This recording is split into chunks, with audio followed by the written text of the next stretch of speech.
July August গণ অভ্যুত্থানে হতাহতদের খসড়া তালিকা প্রকাশ, মিলেছে 858 জন শহীদের তথ্য। অব্যাহত রয়েছে যাচাই বাছাই।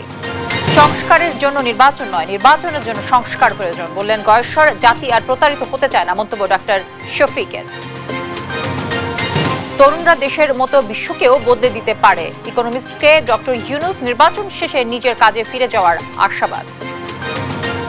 গাড়ি চাপায় সহপাঠী নিহতের ঘটনায় আজও বুয়েটে বিক্ষোভ, পুলিশের অসহযোগিতার অভিযোগ। 3 আসামির রিমান্ড শুনানি কাল। ঢাকায় চাঁদাবাজি রুখতে মাঠে নামছে ডিএমপি, 2-1 দিনের মধ্যে চূড়ান্ত হবে চাঁদাবাজদের তালিকা, দ্রুতই গ্রেফতার অভিযান।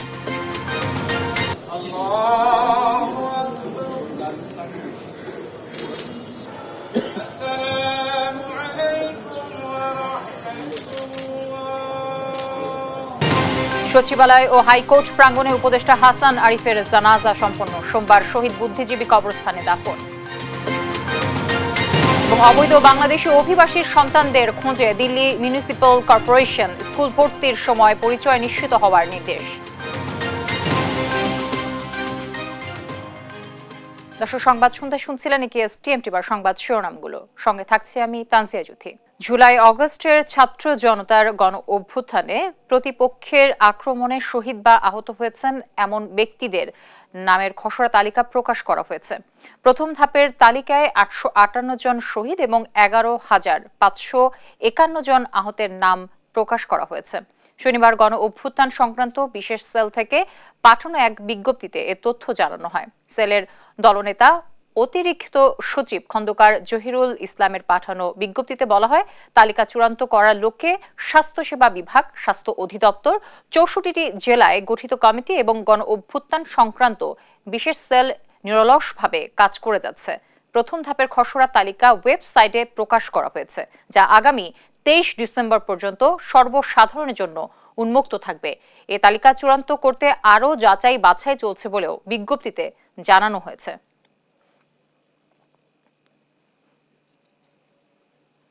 সংস্কারের জন্য নির্বাচন নয়, বরং নির্বাচনের জন্য সংস্কার প্রয়োজন বলে মন্তব্য করেছেন বিএনপির স্থায়ী কমিটির সদস্য গয়েশ্বর চন্দ্র রায়। বলেন, সুষ্ঠু নির্বাচনের জন্য প্রয়োজনীয় সংস্কার দ্রুত শেষ করে ভোট চায় জনগণ। আর নেতাকর্মীদের জনকল্যাণে কাজ করার নির্দেশনা দেন দলের স্থায়ী কমিটির আরেক সদস্য doctor AZ M Zahid Hossain. বলেন, প্রয়োজনে মানুষের পাশে থাকলে জনগণও বিএনপির পাশে থাকবে। সাইফুল রিপনের প্রতিবেদনে বিস্তারিত। শনিবার ময়মনসিংহের হালুয়াঘাটে স্থানীয় বিএনপি আয়োজিত বিনামূল্যে চক্ষু চিকিৎসা ক্যাম্প উদ্বোধন করেন বিএনপির স্থায়ী কমিটির সদস্য গয়েশ্বর চন্দ্র রায়। এ সময় নির্বাচনের জন্য দীর্ঘ সময় অপেক্ষার সুযোগ নেই বলে দাবি করেন গয়েশ্বর চন্দ্র রায়। যারা বৈষম্য বিরোধী আন্দোলন করছে তাদের ধারাটা মনে হয় রাজনৈতিক দলের থেকে আলাদা। এটা রাজনৈতিক দল, হ্যাঁ, মানাতো না।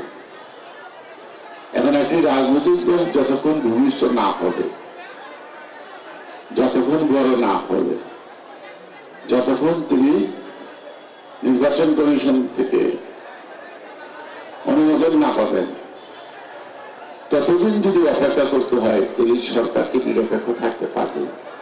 সংস্কার হবে নির্বাচনের জন্য, সংস্কারের জন্য তো নির্বাচন না। কথা বলেন প্রতিবেশী দেশ ভারতে অবস্থান নেয়া আওয়ামী লীগের নেতাকর্মীদের নিয়েও। ভারতের সবচেয়ে নিকৃষ্ট পণ্য হলো আওয়ামী লীগ, এটা বর্জন করে। 5 তারিখে আমি এটা বর্জন করছি। সুতরাং ভারত অনেক কিছু পাঠাতে পারবো, এই মাল পাঠাতে পারবো, সেলাই পথে কাপড় পাঠাইতে পারবো, পাথর পাঠাইতে পারবো, কয়লা পাঠাইতে পারবো, অন্যান্য সবই পাঠাইতে পারবো। এটি কিন্তু পাঠাইতে পারবো। এদিকে জাতীয় প্রেস ক্লাবের সামনে আয়োজিত বিক্ষোভ সমাবেশে অংশ নেন বিএনপি চেয়ারপারসনের উপদেষ্টা সৈয়দ মোয়াজ্জেম হোসেন আলাল। বলেন, ষড়যন্ত্র মোকাবেলা করতে হলে সব প্রতিষ্ঠান আওয়ামী দোসর মুক্ত করতে হবে। সংসার চালানো যেখানে দায়, সেখানে সংস্কার নিয়ে জনগণের কোনো মাথা ব্যথা নেই। যে সংস্কারের কথা আপনারা বলছেন, আপনাদের সংস্কার হওয়া উচিত মোটা দাগে এই কাজগুলো করা। বাজার সিন্ডিকেট কেন ভাঙতে পারছেন না? কেন কালোবাজারি মজুতদারীদেরকে ধরতে পারছেন না? কেন বাংলাদেশের মানুষের সাহসের এবং বিশ্বাসের উপর ভিত্তি করে যে রায় আপনাদের পক্ষে দেওয়া হয়েছে, সেই রায়টার যথাযথ বাস্তবায়ন কেন করতে পারছেন না? এদিকে দিনাজপুরে দুস্থদের মাঝে শীতবস্ত্র বিতরণ করে জনগণের পাশে থাকতে দলের নেতাকর্মীদের আহ্বান জানান বিএনপির স্থায়ী কমিটির সদস্য ডাক্তার AZM জাহিদ হোসেন। গ্রামে গঞ্জে যান, মানুষের কাছে একটু দফা তুলে ধরুন, মানুষের আস্থা অর্জন করেন, মানুষের দুঃখ কষ্টে মানুষের পাশে থাকেন, তাহলে মানুষও বিএনপির প্রয়োজনে বিএনপির পাশে থাকবে। সাইফুল রিপন, দেশ টিভি, ঢাকা। দেশে মেজরিটি মাইনরিটি বলে কিছু নেই, সবাই এদেশের গর্বিত নাগরিক বলে মন্তব্য করেছেন জামায়াতে ইসলামীর আমির ডক্টর শফিকুর রহমান। শনিবার সকালে মৌলভীবাজার সরকারি উচ্চ বিদ্যালয় মাঠে কর্মী সম্মেলনে প্রধান অতিথির বক্তৃতায় তিনি একথা বলেন। ভারতকে উদ্দেশ্য করে তিনি বলেন, আপনারা শান্তিতে থাকুন, আমাদেরকেও শান্তিতে থাকতে দিন। আপনাদের রান্নাঘরে কি হয় আমরা জানতে চাই না, আমাদের রান্নাঘরে উঁকি মারবেন না। বাংলাদেশ যুগ যুগ ধরে সাম্প্রদায়িক সম্প্রীতির দেশ, মানুষ তা প্রমাণ করেছে। মৌলভীবাজারে এই সম্মেলনে দলীয় নেতাকর্মীরা অংশ নেন।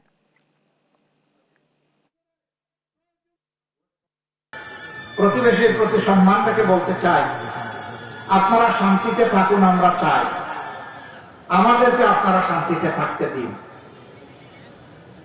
আপনাদের পাক করে কি পাঠাবেন আমরা জিজ্ঞাসা করি না, আমাদের পাক করে উঁকি মেরে তাকানোর চেষ্টা করবেন না।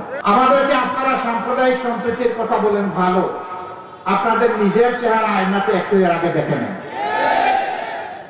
আপনারা সেখানে যাদেরকে মাইনরিটি বলেন তাদের সাথে আপনারা কি আচরণ করেন। আমাদেরকে সাম্প্রদায়িক সম্প্রীতির সবক দিতে হবে না।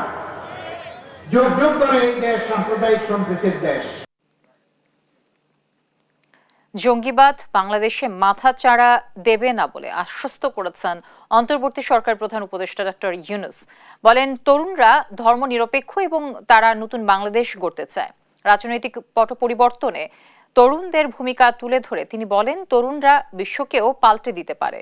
ব্রিটিশ সাময়িকী দ্য ইকোনমিস্টকে দেয়া সাক্ষাৎকারে এমন মন্তব্য করেন তিনি। তবে সংস্কার ও সংসদ নির্বাচনের পর নিজ কাজে ফিরতে চান এই নোবেলজয়ী। লুৎফর কবিরের রিপোর্টে আমরা বাকিটা জানব। শপথ নেওয়ার পর থেকে দুর্নীতি ও ক্ষুধামুক্ত বাংলাদেশ গড়ার পাশাপাশি সংস্কারে নেমেছেন অন্তর্বর্তী সরকারের প্রধান উপদেষ্টা ডক্টর ইউনূস। সেই প্রচেষ্টায় সুনাম কুড়িয়ে যাচ্ছেন বিশ্বমহলে। তারই অংশ হিসেবে এবছর দ্য ইকোনমিস্টের বর্ষসেরা দেশের তালিকায় জায়গা করে নেয় বাংলাদেশ। এ প্রসঙ্গে নোবেলজয়ী ডক্টর ইউনূসের বিশেষ সাক্ষাৎকার নিয়েছে এই ব্রিটিশ সাময়িকীটি। সংবাদ মাধ্যমটির সঙ্গে আলাপচারিতায় উঠে আসে বাংলাদেশের আগামী নির্বাচন, দুর্নীতি ও জঙ্গিবাদ প্রসঙ্গে। জঙ্গিবাদের ঝুঁকি আছে কিনা এমন প্রশ্নে প্রধান উপদেষ্টা বলেন, বাংলাদেশে জঙ্গিবাদ মাথাচাড়া দেবে না। আশ্বস্ত করে তিনি বলেন, তরুণরা ধর্মনিরপেক্ষ, তারা নতুন বাংলাদেশ গড়ার স্বপ্ন নিয়ে এগোচ্ছে। বাংলাদেশে অভ্যুত্থানে তরুণদের কৃতিত্ব দেন ইউনূস। তরুণদের দিকে মনোযোগ দেয়া প্রয়োজন বলেও মনে করেন তিনি। দ্য ইকোনমিস্ট ভবিষ্যৎ পরিকল্পনা জানতে চাইলে জবাবে ইউনূস বলেন, রাষ্ট্র সংস্কার ও জাতীয় নির্বাচনের পর নিজের স্বাভাবিক কাজে ফিরতে চান। জীবনভর যে কাজে ডুবেছিলেন সেই কাজেই আবারও যুক্ত হতে চান তিনি। এমনকি তার এই কাজ তরুণ সমাজ ভালোবাসে বলেও মন্তব্য করেন ইউনূস।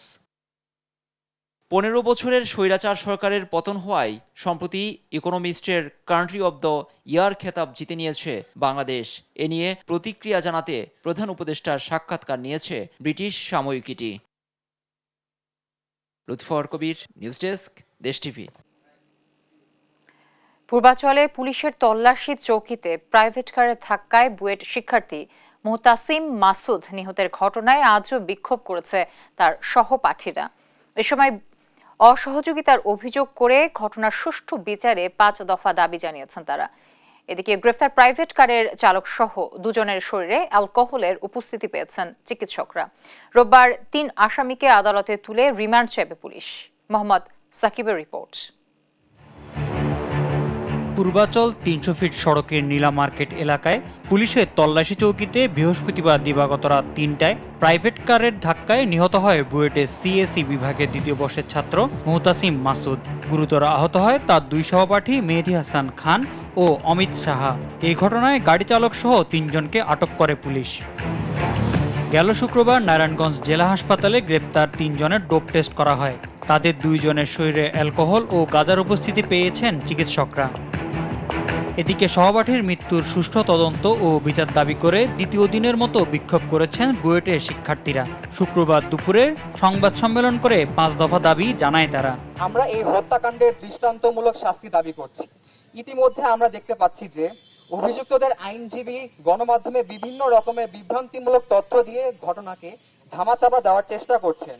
আমরা সরকারের কাছে দাবি জানাচ্ছি, সড়কের নিরাপত্তা আইন জোরদার করুন, দেশের বিচার ব্যবস্থাকে একটি গোষ্ঠীর হাতে জিম্মি হওয়ার হাত থেকে রক্ষা করুন।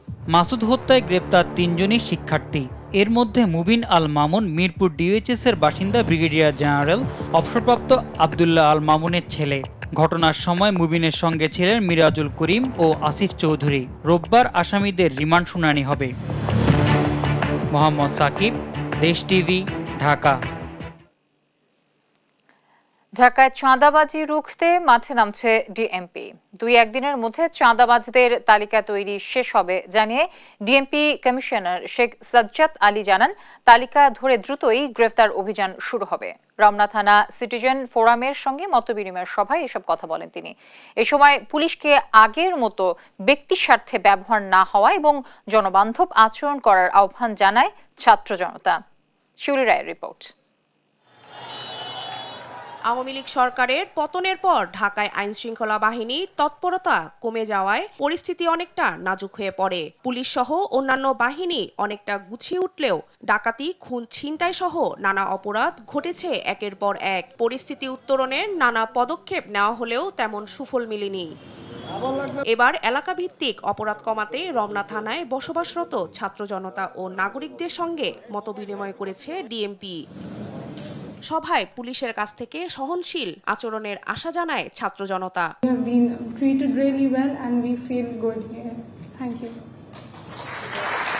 আমরা চাইবো, আমরা যেভাবে জুলাই এবং আগস্টে সবাই হাতে হাত রেখে কাজ করেছি এবং আমাদের দেশকে রক্ষা করেছি, আমরা যখন স্বাধীন হয়েছি এটা রক্ষা করার দায়িত্ব আমাদের। চারদিকে চাঁদাবাজি, লুটতরাজ, দুর্নীতি সব যেটা আগে ছিল, স্বৈরাচারের আমলে ছিল, ফ্যাসিস্টরা করে গেছে, সেটা এখনো চলছে, শুধু স্থান পরিবর্তন হয়েছে। আগে ওই দল করতো, এখন নতুন দল করতেছে, এটা তো আর চেঞ্জ হয় না। তা আমাদের রক্ত দেওয়া, আমাদের ভাইদের শহীদ হওয়া, এটা কি হলো? আমরা চাই আমরা আমাদের পাশ থেকে যতটুকু অবদান রাখবো, আমাদের পুলিশ বাহিনী, আমাদের পুলিশ প্রশাসন তারা যাতে তাদের থেকে ততটুকু অবদান রাখে। আর অপরাধ কমাতে সবার সহযোগিতা চেয়ে ডিএমপি কমিশনার বলেন, 2-1 দিনের মধ্যেই ঢাকার চাঁদাবাজদের তালিকা তৈরি শেষ হবে। এরপর খুব শীঘ্রই তাদের গ্রেফতার অভিযান শুরু হবে। চাঁদাবাজির কারণে নিত্য পণ্যের দাম বৃদ্ধি পাচ্ছে এবং সেই কারণে সাধারণ মানুষ দুর্ভোগ পোহাচ্ছে। চাঁদাবাজদের হালনাগাদ একটি লিস্ট তৈরি করছি এবং এই লিস্ট 1-2 দিনের মধ্যে সম্পন্ন হলে আমি চাঁদাবাজদের গ্রেপ্তারের জন্য, তাদের বিরুদ্ধে ব্যবস্থা গ্রহণের জন্য অচিরেই পদক্ষেপ গ্রহণ করব। দেশকে নতুন করে সাজাতে কাঁধে কাঁধ মিলিয়ে কাজ করার পাশাপাশি সব ধরনের প্রোপাগান্ডা রুখে দিতে হবে। পুলিশকে সহযোগিতা করার আশ্বাস দেন রাজনৈতিক নেতারা। শিউলি রায়, দেশ টিভি, ঢাকা। রাজধানীর যাত্রাবাড়ী ফ্লাইওভারে হাফেজ কামরুল হাসান নিহতের ঘটনায় 2 ছিনতাইকারীকে গ্রেফতার করেছে যাত্রাবাড়ী থানা পুলিশ। গত 18 ডিসেম্বর হাফেজ কামরুল হাসান তার বন্ধুদের সাথে সাজেক যাওয়ার জন্য সায়দাবাদ বাস স্ট্যান্ডের উদ্দেশ্যে যাবার পথে ছিনতাইকারীদের হামলার শিকার হন। এ সময় ছিনতাইকারীরা তার সাথে থাকা স্মার্টফোন ও নগদ 7,000 টাকা ছিনিয়ে নেয়। এতে বাধা দিলে ছিনতাইকারীরা তার উপর এলোপাতাড়ি ছুরি দিয়ে আঘাত করে। উদ্ধার করে তাকে মুগদা হাসপাতালে নিয়ে গেলে চিকিৎসক তাকে মৃত ঘোষণা করেন। এই ঘটনায় কামরুল হাসানের বাবা ইমাম হোসেন বাদী হয়ে যাত্রাবাড়ী থানায় একটি হত্যা মামলা দায়ের করেন।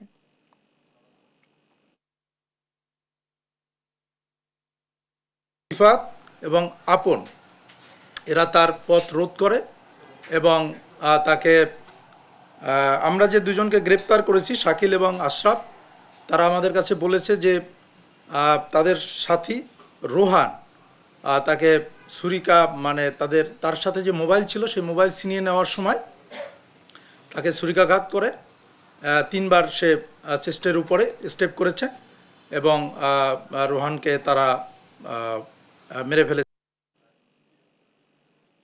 র‍্যাব বাতিল নিয়ে গুম সংক্রান্ত তদন্ত কমিশনের সদস্য নূর খান লিটন বলেছেন, ভয়াবহ ঘটনার পর একটি খুনি হিসেবে পরিচিতি বাহিনীকে সমাজে রাখা ঠিক হবে না।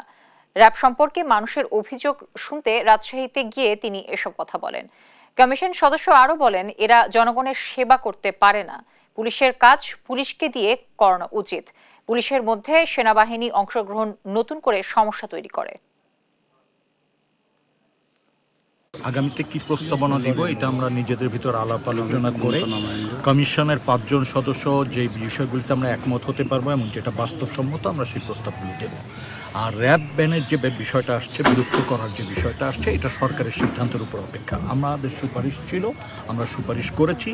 এত ভয়াবহ ঘটনার পর একটি খুনি হিসাবে পরিচিত বাহিনীকে সমাজে রাখা হবে কি হবে না, এই ব্যাপারে আমাদের স্পষ্ট আমাদের মন্তব্য হচ্ছে যে এই ধরনের বাহিনী জনগণের সেবা করতে পারে না, আর এরকম একটি বাহিনীকে কোনোভাবেই আর রাখা ঠিক হবে না। এবং পুলিশের কাজটি পুলিশকে দিয়েই করানো উচিত। পুলিশের কাজের ভিতর সেনাবাহিনীর অংশগ্রহণ আমরা মনে করি নতুন করে সমস্যা তৈরি করে। সোমবার মিরপুর শহীদ বুদ্ধিজীবী কবরস্থানে দাফন করা হবে উপদেষ্টা AF হাসান আরিফকে, জানালেন তার ছেলে ব্যারিস্টার মোয়াজ আরিফ। এদিকে সচিবালয় ও সুপ্রিম কোর্ট প্রাঙ্গণে তার জানাজা অনুষ্ঠিত হয়। এ সময় হাসান আরিফের কর্মজীবনের নানা দিক তুলে ধরেন তার সহকর্মী ও শুভাকাঙ্ক্ষীরা। আরও জানাচ্ছেন ফাহিম ইউসুফ। শনিবার সকালে সুপ্রিম কোর্ট প্রাঙ্গণে উপদেষ্টা হাসান আরিফের দ্বিতীয় জানাজা অনুষ্ঠিত হয়। এতে অংশ নেন প্রধান বিচারপতি, অন্যান্য বিচারপতি, আন্তর্জাতিক অপরাধ ট্রাইব্যুনালের চিফ প্রসিকিউটর সহ নবীন প্রবীণ আইনজীবীরা। তার ইন্তেকালে জাতি, বিশেষ করে সুপ্রিম কোর্ট এমন একজন অভিভাবককে হারিয়েছে যে অভিভাবকত্ব কখনো পূরণ হবার নয়। আইনজীবী হিসাবে এবং সমাজের যে দেশের প্রতি যে দরদ নিয়ে যারা ছিলেন তার মধ্যে ইনি একজন অন্যতম। তৃতীয় জানাজা অনুষ্ঠিত হয় সচিবালয়ে। এতে অংশ নেন বিভিন্ন মন্ত্রণালয়ের উপদেষ্টা, মন্ত্রিপরিষদ সচিব সহ কর্মকর্তা কর্মচারীরা। এ সময় হাসান আরিফের কর্মজীবনের নানা দিক তুলে ধরেন তারা। বলেন, সৎ ও নিষ্ঠার সঙ্গে দায়িত্ব পালন করে গেছেন তিনি। স্যারের জন্য দোয়া করব এবং ওনার যে অনন্ত যাত্রা শুরু হলো, এই যাত্রাটা যেন শান্তিময় হয়, এটাই আমাদের প্রার্থনা। এই রকম অভিভাবক সুলভ আইনজীবী, এত প্রাজ্ঞ আইনজীবী, এমন ভদ্র সজ্জন অমায়িক আইনজীবী আমরা সত্যিকার অর্থেই ওনার রিপ্লেসমেন্ট হবে বলে আইনজীবীরা মনে করি না। শুক্রবার বিকেলে রাজধানীর ল্যাবেজ হাসপাতালে হৃদরোগে আক্রান্ত হয়ে মৃত্যুবরণ করেন অন্তর্বর্তী সরকারের এ উপদেষ্টা। বাদ এশা ধানমন্ডিতে হয় প্রথম নামাজে জানাজা। সোমবার জোহর নামাজের আগে মিরপুর শহীদ বুদ্ধিজীবী কবরস্থানে হাসান আরিফকে সমাহিত করা হবে বলে জানান তার ছেলে। 23 তারিখে মিরপুর বুদ্ধিজীবী কবর। ফাহিম ইউসুফ, দেশ টিভি, ঢাকা। দেখছেন সংবাদ সন্ধ্যা। পাকিস্তান থেকে চিনি, আলু সহ শিল্পের কাঁচা মাল বোঝাই 825 TEUS কন্টেইনার নিয়ে চট্টগ্রাম বন্দরের বহির্নোঙরে পৌঁছেছে দুবাই, করাচি, চট্টগ্রাম রুটের চলাচলকারী জাহাজ MV U1 জুয়াং ফা ঝং। শুক্রবার রাতে জাহাজটি বাংলাদেশ জলসীমায় পৌঁছে। তবে কন্টেইনার খালাস ও খালি কন্টেইনার লোড করার জন্য বন্দরের এনসিটি জেটিতে আসবে রোববার বিকেলে। মালামাল খালাসের পর চট্টগ্রাম থেকে ইন্দোনেশিয়ার বন্দরের জন্য 400 TEUS এর এবং মালয়েশিয়ার বন্দরের জন্য 600 TEUS খালি কন্টেইনার নিয়ে যাওয়ার কথা রয়েছে। বন্দর সংশ্লিষ্টরা জানিয়েছেন, জাহাজটিতে 780 বক্সে 825 কন্টেইনার রয়েছে। এসব কন্টেইনারে আছে চিনি, সোডা অ্যাশ, সুতো, ড্রাই ফিশ, UPS, আলু সহ বিভিন্ন পণ্য। রাজশাহী ও গাজীপুরে আলাদা সড়ক দুর্ঘটনায় 5 মোটরসাইকেল আরোহীর মৃত্যু হয়েছে। নিহতরা হলেন উপজেলার পশ্চিম কান্দা গ্রামের মোহাম্মদ হানিফ, তার স্ত্রী ফাতেমা ও শালিকা জুথি। পুঠিয়া থানার ভারপ্রাপ্ত কর্মকর্তা কবির হোসেন জানান, বানেশ্বর থেকে 3 জনের একই মোটরসাইকেলে পশ্চিম কান্দার বাড়িতে ফিরছিলেন। পথে শিবপুর এলাকায় রংপুরগামী একটি যাত্রীবাহী বাস সামনে থেকে তাদের চাপা দেয়। এতে ঘটনাস্থলে 3 জনের মৃত্যু হয়। ঘটনার পরপরই পালিয়ে যায় বাসটি। তদন্ত শুরু করেছে পুলিশ। সেদিকে গাজীপুরের শ্রীপুরে ট্রাক চাপায় নিহত হয়েছেন মোটরসাইকেলের 2 আরোহী। দুপুর 1:30টার দিকে উপজেলার মাওনা কালিয়াকৈর আঞ্চলিক সড়কের কারওয়ান বাজার এলাকায় এই দুর্ঘটনা ঘটে।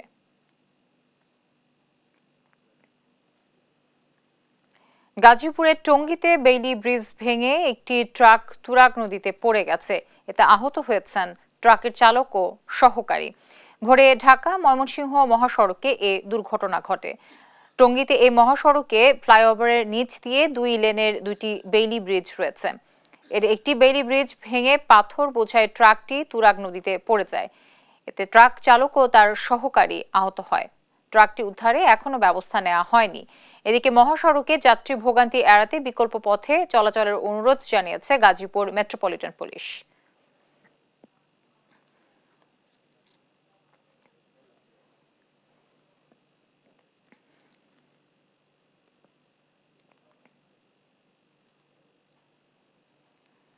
রোগী বান্ধব হাসপাতাল গড়ে তোলা, বিদেশমুখিতা কমানো এবং বেসরকারি হাসপাতালে পরীক্ষার খরচ যৌক্তিক পর্যায়ে নামিয়ে আনতে সুপারিশ করবে স্বাস্থ্য খাত সংস্কার কমিশন।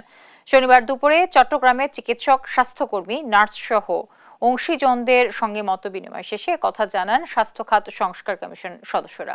জনস্বার্থ অগ্রাধিকার দিয়ে স্বাস্থ্য খাত গড়ে তোলা কমিশনের মূল লক্ষ্য বলেও জানান তারা। একে এম নাজিমের পাঠানো তথ্য ছবিতে তারেক মাহমুদ সুজনের রিপোর্ট। রোগীর তুলনায় অপ্রতুল শয্যা, পর্যাপ্ত চিকিৎসক ও স্বাস্থ্যকর্মী না থাকা, সরকারি হাসপাতালগুলোতে রোগ নির্ণয়ে ল্যাবের অনুপস্থিতি এবং পরিষ্কার পরিচ্ছন্ন ও শৌচাগারের অভাব দেশের সরকারি হাসপাতালগুলোর সাধারণ চিত্র। এছাড়া গবেষণা ও ল্যাবের জন্য পর্যাপ্ত বরাদ্দের অভাব, হাসপাতালগুলোতে দলীয়ভাবে নিয়োগ, পদোন্নতি সহ নানা সমস্যায় জর্জরিত স্বাস্থ্য খাত। পর্যাপ্ত সেবার অভাবে রোগীরা বাধ্য হচ্ছেন বিদেশমুখী হতে। এই প্রেক্ষাপটে চট্টগ্রাম মেডিকেল কলেজ হাসপাতাল অডিটোরিয়ামে শনিবার অংশীজনদের সঙ্গে মতবিনিময়ে বসে স্বাস্থ্য খাত সংস্কার কমিশন। এ সময় চট্টগ্রাম মেডিকেল কলেজ হাসপাতাল সহ সব বড় হাসপাতালে রোগ নির্ণয়ের যন্ত্রপাতি কেনা বা নষ্ট হলে তা মেরামতের দীর্ঘ আমলাতান্ত্রিক ভোগান্তি পোহাতে হয় বলে জানান হাসপাতাল সংশ্লিষ্টরা। আমাদের কোনো একটা জিনিস যদি রিপেয়ার করতে হয়, আমাদেরকে নিমের মাধ্যমে, মিনিস্ট্রির মাধ্যমে টেন্ডার দিয়ে তারপরে এটা রিপেয়ার করতে হয়। এটা একটা বিশাল একটা জটিলতা। রোগীদের বিদেশমুখিতা কমাতে জনবান্ধব স্বাস্থ্যসেবা নিশ্চিত করার পাশাপাশি বেসরকারি হাসপাতালগুলোতে জনগণের কাছ থেকে অযৌক্তিকভাবে বেশি খরচ যেন না রাখা হয়, সেটা নিয়ে কাজ করা হবে বলে জানান কমিশনের সদস্যরা।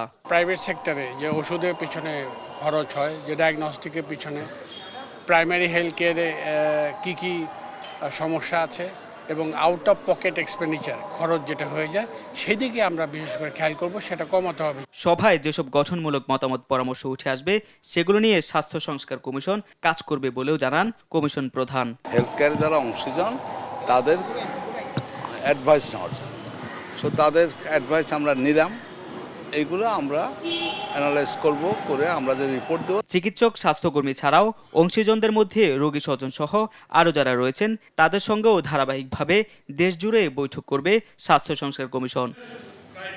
নিউজ ডেস্ক, দেশ টিভি। দেখছেন সংবাদ সন্ধ্যা।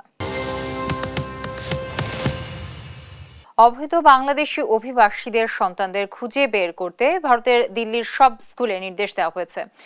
অফিস আদেশে এই নির্দেশনা দেয় দিল্লি মিউনিসিপ্যাল কর্পোরেশন এমসিডি। একই সঙ্গে শিক্ষার্থীদের ভর্তির সময় পরিচয় সঠিকভাবে যাচাই বাছাইয়ের নির্দেশনাও দেওয়া হয়। আর জানাচ্ছেন আফরিন মৌ। ভারত বাংলাদেশ সম্পর্ক এবার নিল নতুন মোড়। অবৈধ বাংলাদেশি শিক্ষার্থীদের খুঁজে বের করতে নির্দেশনা দিল দিল্লি মিউনিসিপ্যাল কর্পোরেশন এমসিডি। বুধবার এক বিবৃতিতে দিল্লির সব স্কুলে শিক্ষার্থীদের ভর্তির সময় পরিচয় সঠিকভাবে যাচাই বাছাইয়ের নির্দেশনা দেওয়া হয়। বিধানসভা নির্বাচনের আগে এমন নির্দেশ জারি নিয়ে দিল্লির ক্ষমতাসীন আম আদমি পার্টি ও বিজেপির মধ্যে নতুন করে উত্তেজনা দেখা দিয়েছে। শনিবার এ খবর প্রকাশ করে ভারতীয় একাধিক গণমাধ্যম। অবৈধ বাংলাদেশি অভিবাসীদের বিরুদ্ধে কঠোর পদক্ষেপ নিতে দিল্লির লেফটেন্যান্ট গভর্নর সেক্রেটারিয়েট আদেশ দেওয়ার কয়েকদিন পরই এর নির্দেশনা এলো। শুধু শিক্ষার্থীরাই নয়, পাশাপাশি অবৈধ বাংলাদেশি অভিবাসীদের কথিত দখলকৃত এলাকা খালি করার নির্দেশনাও দিয়েছে এমসিডি। এ বিষয়ে কি কি পদক্ষেপ নেওয়া হয়েছে তা জানিয়ে 31 ডিসেম্বরের মধ্যে প্রতিবেদন জমা দিতেও বলা হয়েছে। বাংলাদেশি অনুপ্রবেশকারীদের এরই মধ্যে কোনো জন্ম সনদ ইস্যু করা হয়েছে কিনা তার জন্য একটি বিশেষ দল তৈরির কথাও বলা হয়। এছাড়া এমসিডির সংশ্লিষ্ট বিভাগীয় প্রধান ও আঞ্চলিক কর্মকর্তাদের উপযুক্ত ব্যবস্থা নিতেও বলা হয়েছে। এই নির্দেশনার প্রতিক্রিয়া জানিয়েছেন আম আদমি পার্টির এমপি সঞ্জয় সিং। বলেন, এমসিডির এই আদেশের মাধ্যমে অবৈধ অভিবাসীদের নামে পূর্বাঞ্চলীয় সম্প্রদায়কে অপমান ও অসম্মান করার চেষ্টা করছে। যদিও এ বিষয়ে এখনো কোনো মন্তব্য করেনি বাংলাদেশ। আফরিন মৌ, নিউজ ডেস্ক, দেশ টিভি।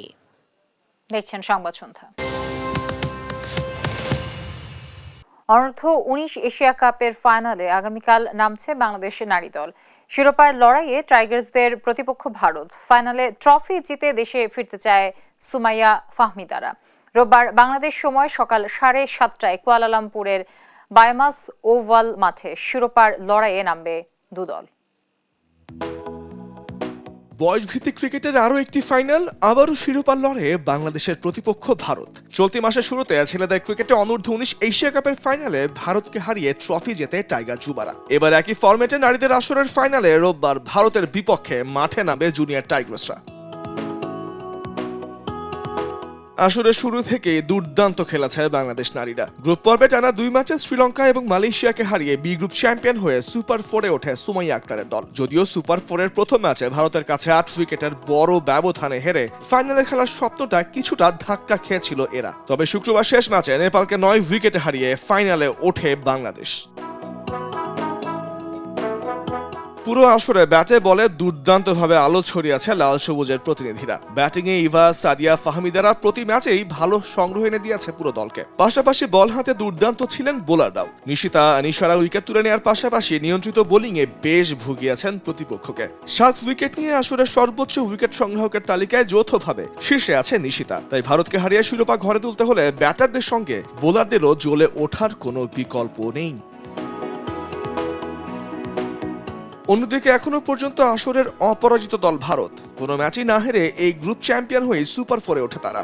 এরপর সুপার 4-এ টানা 2 ম্যাচে বাংলাদেশ এবং শ্রীলঙ্কাকে হারিয়ে ফাইনালে নাম লেখায় নিকি প্রসাদের দল। সাম্প্রতিক পারফরমেন্স এবং শক্তিমত্তায় কিছুটা এগিয়ে থাকবে ভারত। তাই বাংলাদেশকে হারিয়ে অপরাজিত চ্যাম্পিয়ন হওয়ার লক্ষ্য নিয়েই মাঠে নামবে ভারতের মেয়েরা। তবে নিশ্চয়ই ছেড়ে কথা বলতে চাইবে না টাইগ্রেসরাও এই ম্যাচে, কারণ ট্রফি জিতে বছর শেষ করতে চাইবে না বাংলাদেশও। তামিমুর রহমান, স্পোর্টস ডেস্ক, দেশ টিভি। দর্শক, এই ছিল এখনকার সংবাদ সন্ধ্যা। পরে বুলেটিন দেখার আমন্ত্রণ রইল। ধন্যবাদ সবাইকে সাথে থাকার জন্য।